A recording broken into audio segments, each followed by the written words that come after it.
Luke, thank you so much for joining us.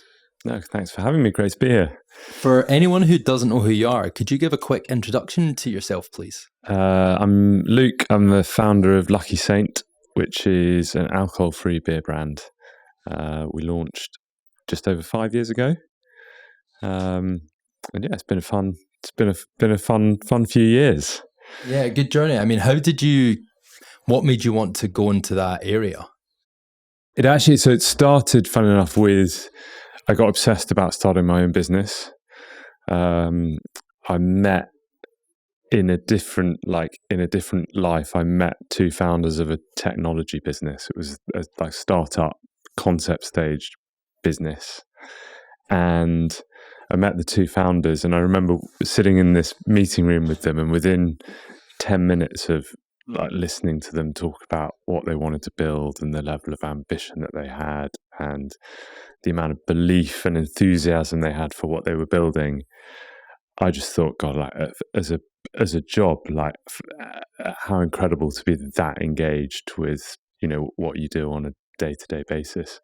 And it just sparked the thought in my head, which was like, I want to be spending my days doing that with that level of excitement and belief.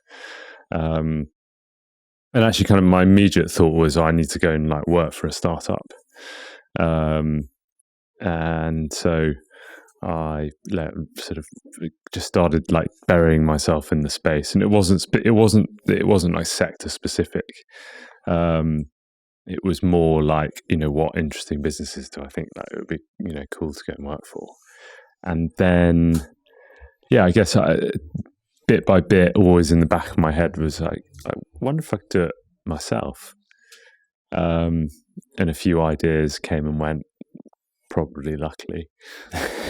What was on that list?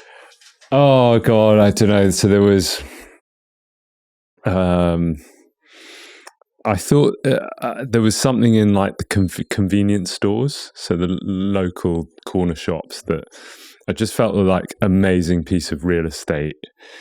At the end of everyone's street. Yeah. That I don't know. It was just something that struck me. I was like, I'd love to do more shopping in these things, but I don't find any this. They never have the types of things that anyway. There's probably a reason that It's a good point. It's a good point. These things get. It's prime real estate with no experience. Do you know what I mean? Yeah. It's soulless in a way, which makes no sense because every single day the local community goes through that door. Yeah, there was just, I don't know, there was something in it. Maybe this, but I didn't get to the point of being able to articulate exactly what the problem was, or figure out if there was a commercial way of sort of solving that problem. Yeah. But the one idea that I could never shake off was this idea of reinventing the alcohol-free beer category. Because in 2016, it was a very different looking place to what it is now, and I sort of fell in love with this idea of taking this dusty old category that everyone hates and thinking wouldn't it be amazing? The proposition of alcohol-free beer is, in simple terms, what an amazing proposition for the right person on the right occasion. Having all of the beer without the alcohol is, on paper is amazing. In practice, I wasn't even close to being a consumer of it, because there wasn't a beer that was good enough to bring me in, and then there wasn't a brand that made me feel positive about that choice. So that was the two things then for me to solve. And then jumping straight into it, but then how did you stand out? And I know this is I'm getting kind of straight to it, but how did you think about it then I totally agree and can get where you're coming from with where you saw, to your point, I'm guessing Heineken Zero and whatever else. Pre-Heineken. Yeah, was it? Yeah. So, but what, if you went into a pub at that point, for me, again, as you know, with our relationship, Lucky Saint was kind of the first time that I really kind of even engaged with, alcohol-free beer. But prior to, so I don't really have any context, but when you say what was on the shelf or what was in the pub, when pre-Lucky Saint? What was it? Well, there wasn't a lot. So basically, if you went into a pub, it was Beck's Blue. Okay, yeah, okay. And if you went into a supermarket, Yeah. you'd probably have Beck's Blue and something called Bavaria 00. Yeah, And that was it, yeah, pretty much. I think there was, if you looked hard enough, you could find like Brewdog Nanny State was around. Like genuinely, there was that little. I guess Erdinger was around in a very small way because that product's been around for quite a long time. But in essence, there was. Yeah, it was. What was your way of thinking, or what was your approach to saying, like, how am I going to answer all of those questions you just had to? You obviously saw the opportunity, and you were like, I want to change this, this, and this. But what was the way that you thought about it to make that change? Does that make sense? Yeah, I think the two things were, one, there wasn't like we need to have a beer that's good enough to bring me into the category. It's like part one. And then part two would be I guess the question was, is it even possible to build a brand that would make people feel positive about drinking alcohol-free beer? Because we've all, and actually I don't think this is even true anymore, but back then I always used to say this, like, you used to apologize to people when you weren't drinking. If you meet a friend on a Tuesday night, I'm sorry, I'm not drinking. Yeah. I mean, I think like for the most part, that's changed up in Scotland, so you're much still now. Apologising. You're still apologising right. up in Scotland. But actually, that was all the brand and all that stuff's a sort of a moot point unless there's a beer to start with. So that was the start point. So I just literally I went onto Google and started figuring out how you brew beer. So what I'm still curious what drew you to it though. Was it more there's a problem here to be solved, or was it because you said like also there wasn't anything to draw me into the category? Did you care about being drawn into the non-alcoholic category? Yeah, I mean, so I think like my journey with beer I guess 20 years ago, drank loads of beer like all students. And then like late noughties kind of, I didn't know why at the time, but just fell out of love with beer. And then craft beer came along and it was like just this sort of like overload of like incredible new experiences in beer. And that was why I'd fallen out of love with beer. It was because I hadn't clocked it as a consumer, but it was all bland and the same, and the quality wasn't good enough. And then fell back in love with beer. And so I guess along that journey, then there were all amazing brands were popping up all over the place, and not just in beer either, like across FMCG. I think like first part of the 2010 to 2015, there was like an explosion in like great challenger brands, I think. And you wanted a piece of it in your own way? I wouldn't say like I wanted a piece of it. I think I just found it really inspiring looking at these brands that were being built from nothing and created, and they resonated with me. And then I found this little, you found this little proposition basically in the very back aisle of a supermarket or the bottom shelf of a fridge in a pub, and was like, well, hang on a minute, that's an amazing, like, I'd love to be in that category, but I'm not, and here are the reasons why. So that's kind of how I kind of got to it. Yeah. And I drank, like, I guess, like, I drank alcohol. I mean, I like drank to excess like any other student would back in the day. But actually I was kind of as interested in everything else that goes with a drinking occasion as the alcohol. So that wasn't like the only motive in there. Yeah. And then funnily enough, actually in 2018, I did Dry January. So quite getting close to launch actually. And I was just quitting my job, and I thought to myself, God, like, if we're going to make this work, like I've got to do everything I can possibly do to sort of like try and increase my chances of success and stay sane. So I thought, I'll do dry January. So I did that in 2018, and then I got to the end of January, and I thought, maybe I'll do 3 months. And then I got to the end of March and thought, okay, well, I think I could probably do a year now.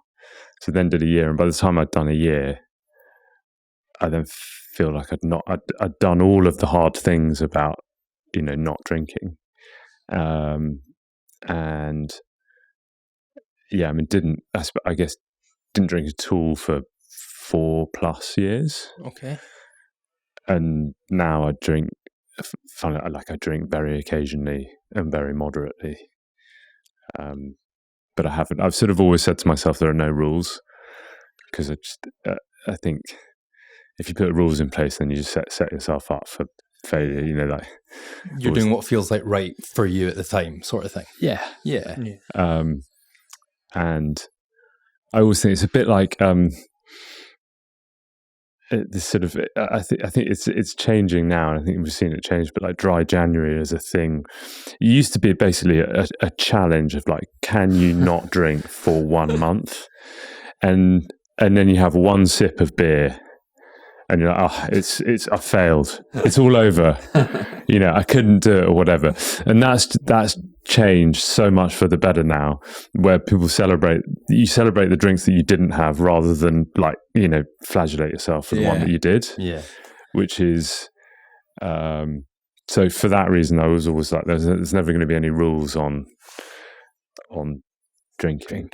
I said, drink like drink moderately. That's probably the best way of putting it now. And as an entrepreneur, so pre-Lucky Saint, would you say that you'd been entrepreneurial, or would you say that was the first time that you had gone all in on something in that way? Or good question. I mean, it's like the whole sort of idea of like entrepreneurialism. I don't really think I consider myself like entrepreneurial necessarily, but maybe that's just a self-reflection thing. Yeah. No, it's interesting because again, you've come into it, and I think this is a good thing. It's like, I guess, different to others that we kind of speak to and people that I'm involved in. Like for me, it was, when I look at my journey, it was pretty obvious from the age of like, I guess 16, 17 of like, how do I build things? I was kind of, it always linked to things that I was interested in, but I was kind of a little bit different to everybody else. And then, but then I found that there's some entrepreneurs like yourself where it's like very much driven by, I'm trying to solve a problem. Do you know what I mean? Whereas my experience, my personal experience was very much around my journey. Does that make sense? Yeah. I tell you what, I think, I'm not sure it's either of those things. I did figure out over the course of like work, the jobs that I'd done and the work that I did, my biggest frustration through that was that I was never in control of my own destiny. So I worked for someone else, and actually ultimately it was their decisions that like impacted whether or not we did well, and whether we got to do the projects that I wanted to do.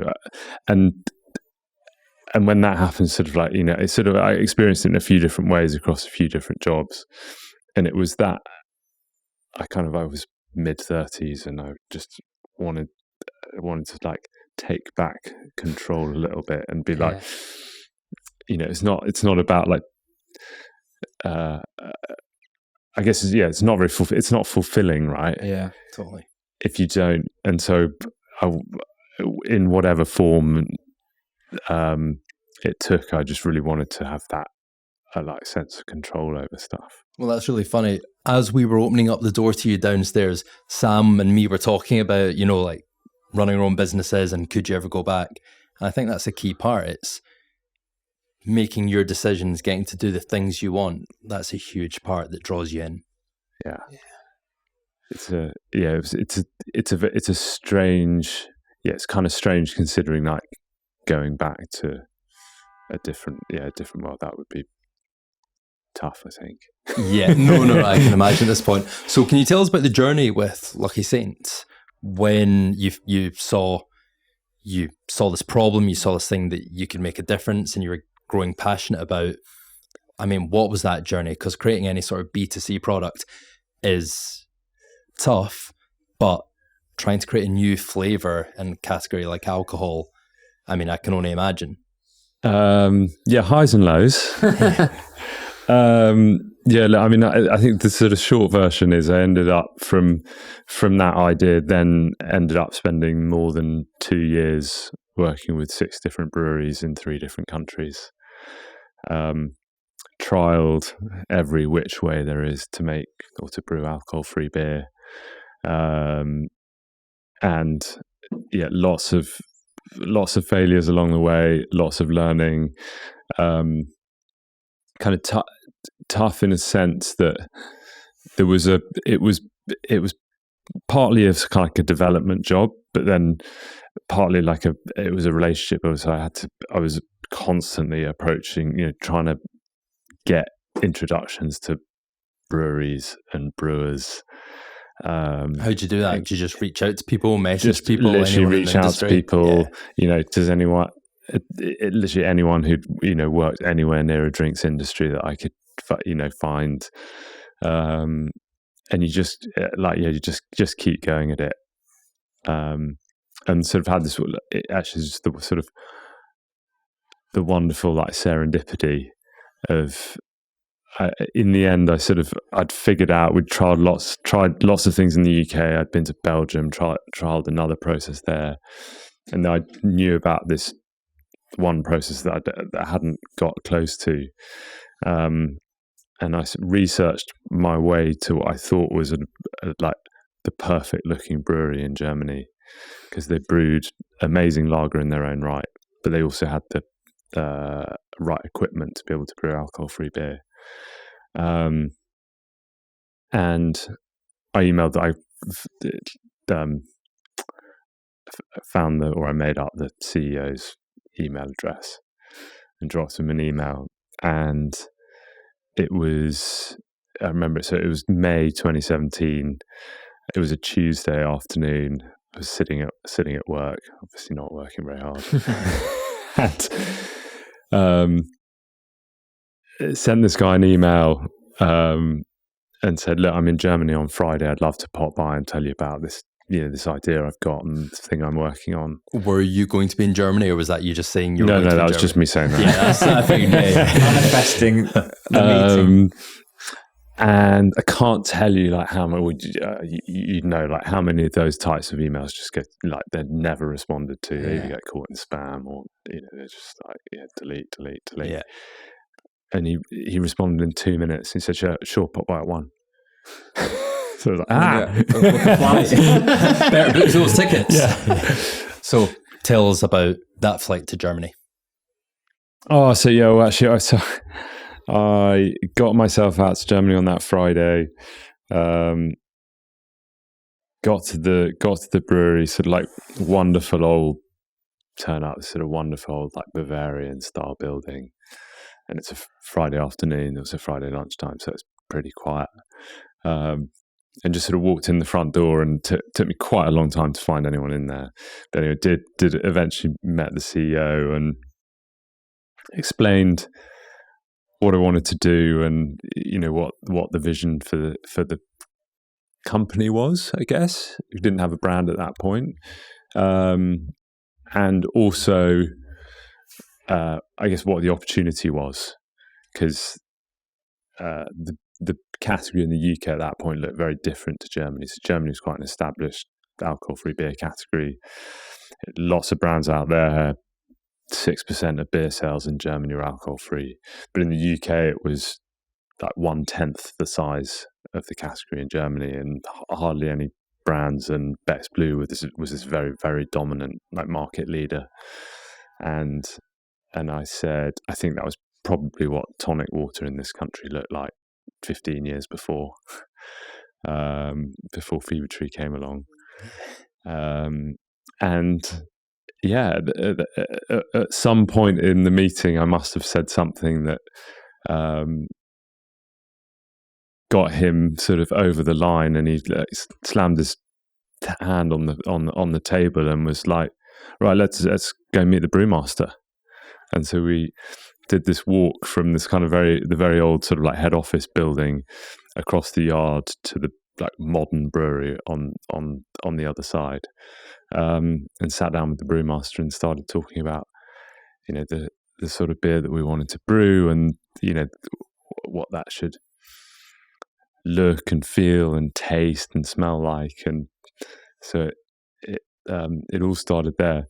Do you think, because you mentioned to us your passion for it, do you think that came across, and that's why in that meeting, and he just slammed his hand, he's like, right, he bought into you and he was like, let's go on this journey? I did. Well, so I did find out the other day that there was a conflict within amongst them as a business about whether this was a total waste of time, or whether it was worth pursuing. Yeah. And the CEO was in my corner, and I think the brewmaster wasn't. Oh, so did they know? Did he know that you had like not no background, but you were literally just winging it, I guess? I mean, it wouldn't. Yeah, and I don't think it would have taken him very long to figure out that I didn't, and still don't really have a clue about. I bet he's pretty happy now that he went with you. Yeah, and it was like it was a. I mean, I recognise it was an out of the box decision for them, because, you know, it's like a fraction of what they do, and the thing about breweries is, depending on the like development in a full size, you know, working brewery is tough. You know, they're not set up. Breweries really are set up. Well, I guess some craft breweries are well set up to do, you know, trials and, like, you know, brew different things all the time. But in Germany, it's quite the opposite. You know, they run on efficiency, and you know, they make small incremental improvements to processes that they do every single day. So introducing and getting them to do like new product development is tough, which sort of which kind of comes back to the point, like it was very fortunate that they thought, yeah, well, let's, you know, why not? We'll give this a go. How did it go? How did you go about it from like a funding perspective at that specific point? Because I'm guessing if they were like, right, ready to go, were you just not like, oh shit, or was it a bit more of a journey to that? Well, no, since then there's like a year of development that follows that. So you kind of in parallel to that can figure that stuff out. Is that right? Yeah, I mean, I was doing, because I was still working during that time, so I was funding everything myself from a sort of like development and brewing, and, you know, most of the stuff on the development side I did, you know, they were kind of generous with their time. I'd obviously have to stump up for ingredients and, you know, and that kind of thing, but so the costs weren't insurmountable to sort of go through that, and we didn't raise money until really just before we launched, because I did have I sort of made a conscious decision that one of the things I wanted to do was I wanted to know relatively quickly whether the business could succeed or not, and one of the ways I thought of kind of forcing that is to fund it in the right way. So, like, if you remove, I guess flip it. I didn't want to get 3 years down the track or even a year down the track and be like, oh, well, I wonder if I'd, you know, resourced it differently or supported it financially in a different way, whether it would have had a different outcome. So I was like, well, let's try and sort of fund it. So we raised money before we launched. And because so you're a solo, you know, founder. Like, what was the decision behind that? And, you know, was it intentional? I mean, it was sort of, yes, it was intentional. I guess also, I mean, I wasn't there. I think lots of businesses that are founded by kind of groups of people, you'll get people who decide together that they want to start a business, and then they'll figure out what that idea is, and and like work it up and take it through that way. I was very much just sort of like, I guess, on my own with an idea, not really talking to anyone about it. You said you found out a few days ago it was between the CEO and the brewmaster.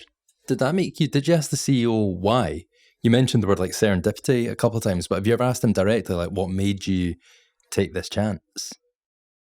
Well, I think to be honest, so I'd laid out what I thought was the opportunity, and it was the fact that the category in this country was so, and is still actually, but so underpenetrated. So we were at 0.5% of beer sales in 2016. We're now at 2% of beer sales. So when I say we, the alcohol-free beer as a percentage of total beer sales. So it's gone from 0.5% to 2%. But Germany's at 6 or 7%. Oh wow! France is at 8%. Netherlands at 9%.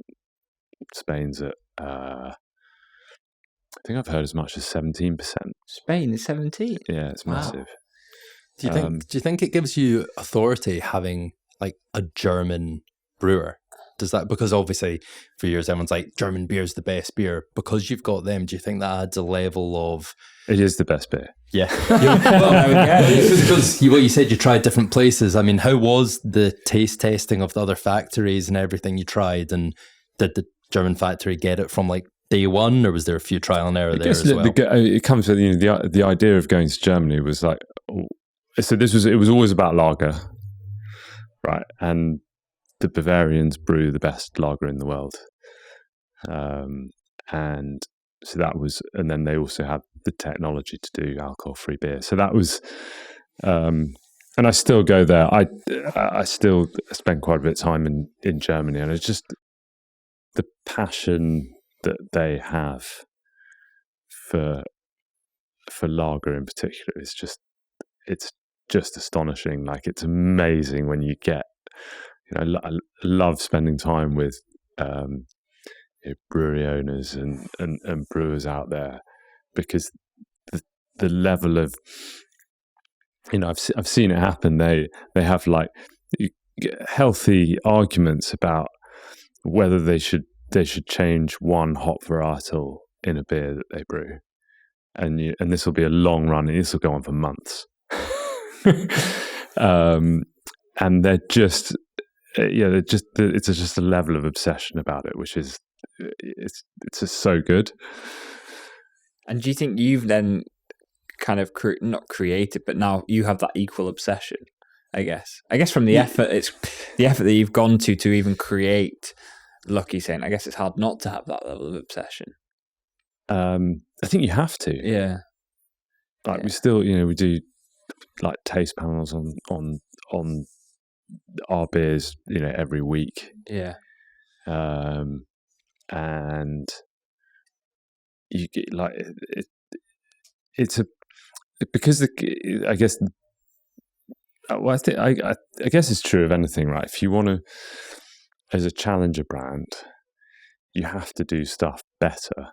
Yeah.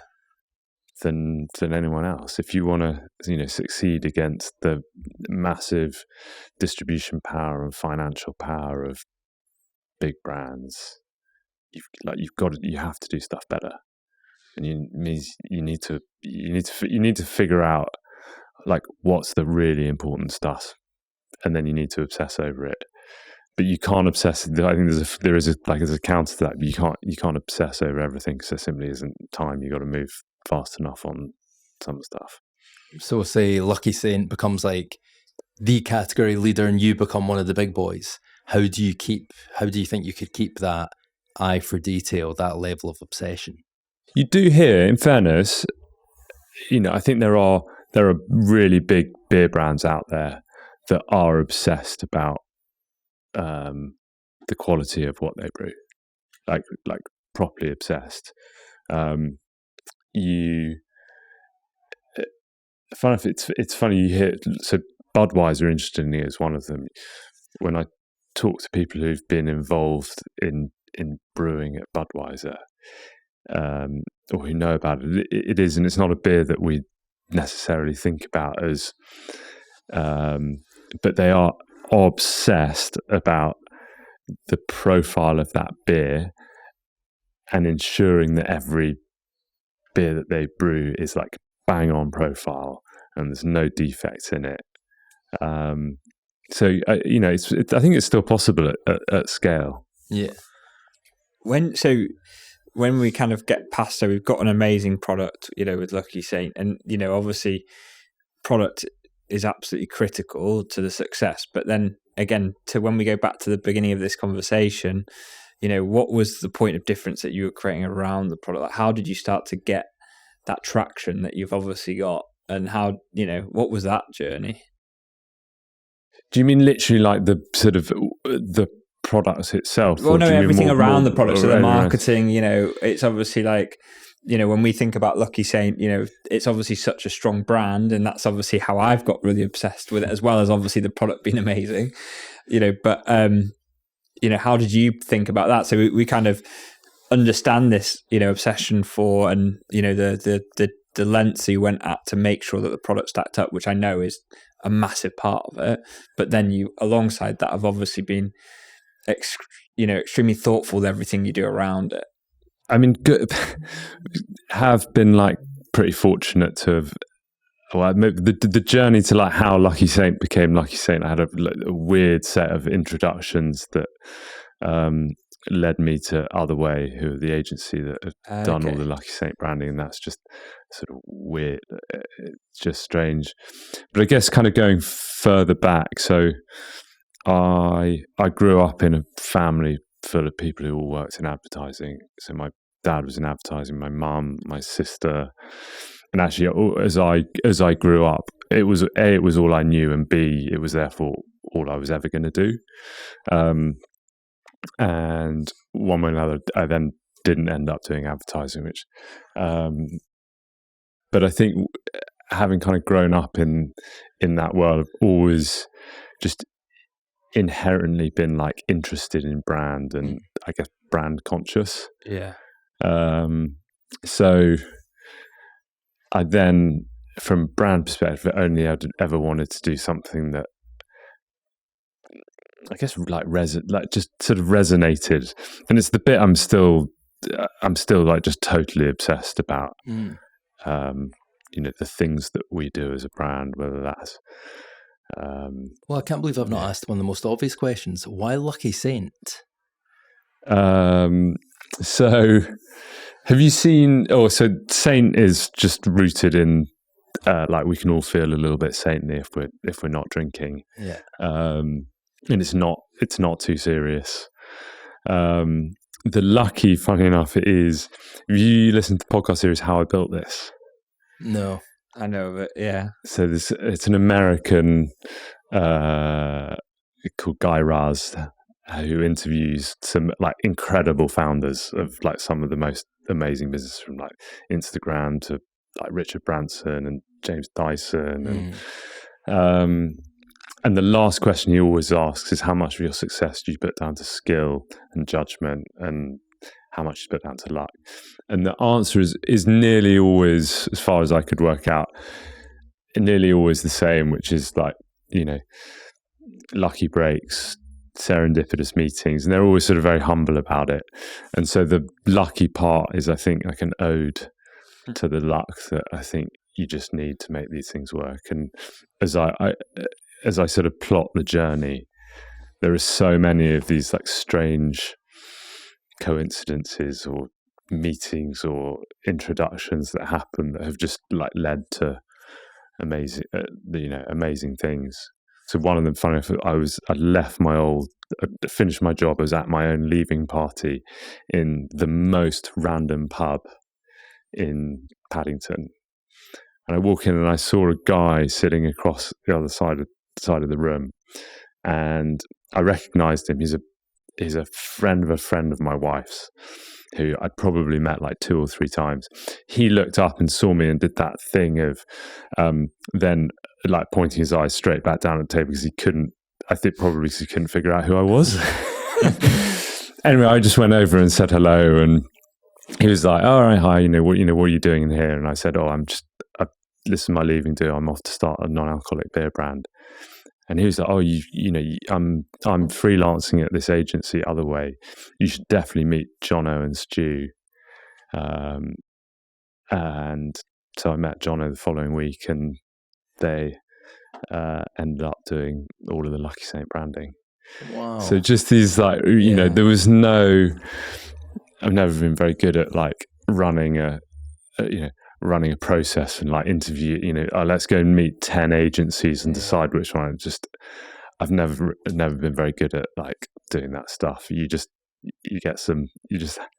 have a bit of luck along the way. But I think the key thing is that you say, and I totally agree. It's like things like fall into place. But I guess, would you agree that the vision has always been the same? Yeah. Yeah. And that's the thing. It's like the vision and, the journey that you are about to go on, doesn't change dramatically. Or that anyway. Experience. To be honest, it's like it's never changed. It's never changed. Yeah, I'm sure if you look back at if you had a business plan or just anything like written down, that still stays the same. Is it fair to say that? Yeah, we've got much better at articulating it. Yeah, because we did loads of work on this stuff about 3 years ago, but the ambition has always been to build the defining alcohol-free brand. Yeah. So like as synonymous with alcohol-free as Guinness is with stout, or Fever Tree is with tonic water, or Tesla is with electric cars. That was always the and don't get me wrong, I didn't actually think it was possible. But you're doing a bloody good job. I was going to say, how about now though? You didn't think it was possible. Has that changed? I guess you have to delusional belief. Delusional belief is a good way of putting it. Like you've got to manifest a little bit. You've got to, confidence. I believe in you after this podcast. Thank you. I don't even think it's confidence. I think it's like, I genuinely feel like it's your vision and you're going to make it happen. And that's, and that's part of being, again, I don't want an entrepreneur to be a buzzword, but do you know what I mean? That's part of it, is it not? I think so. I guess you just have to keep thinking it and manifesting and taking the right steps. Because even I've quoted you since our pre-call, like 4 or 5 times this week, because I really liked the way you positioned it. And non-alcoholic brands have never. Like, it's a non-alcoholic beer. If you don't want to drink, it's this. But you said something in our call, which was your guys' purpose is basically to make drinking more inclusive. Not drinking alcohol more inclusive, but drinking, because like you said, it's the social, like drinking is a social experience, but that doesn't necessarily mean alcohol. People having coffee, that's a social thing. Yeah. And you're trying to do that for the, not necessarily nighttime space, but that kind of area. Yeah, I think this was, again, like we articulated this stuff a little while ago, but yeah, there's social connection is the best bit of drinking. That's really why we all do it. Yeah. And it's not generally speaking about the alcohol.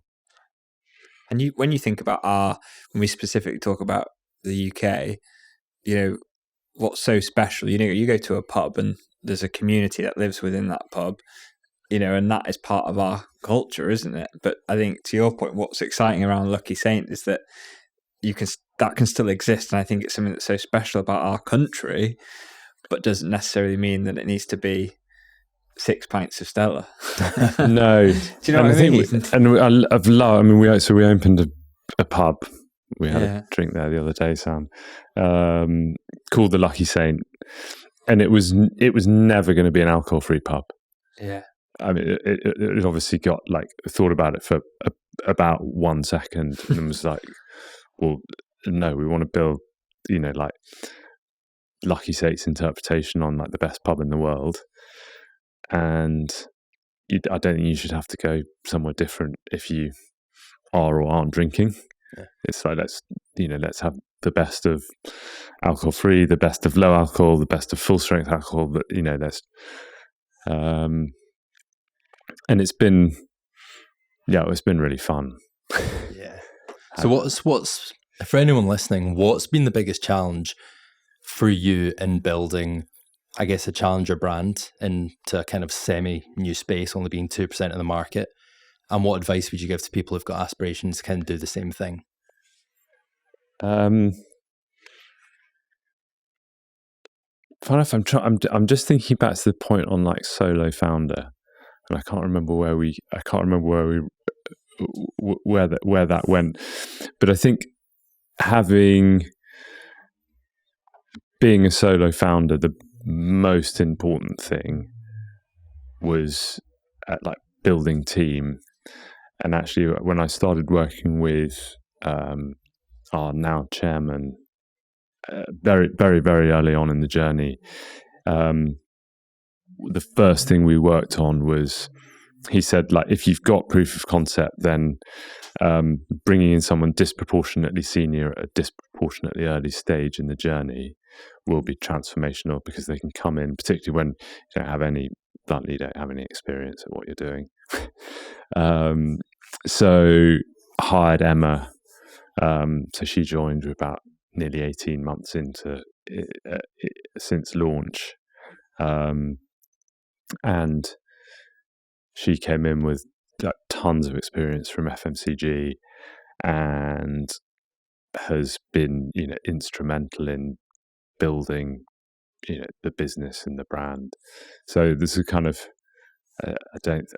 I'm a sort of a solo founder in one sense, but also have worked incredibly closely with Emma for the vast majority of that journey. So would you say maybe is the main takeaway from that, like maybe get support or have someone with you for the rides?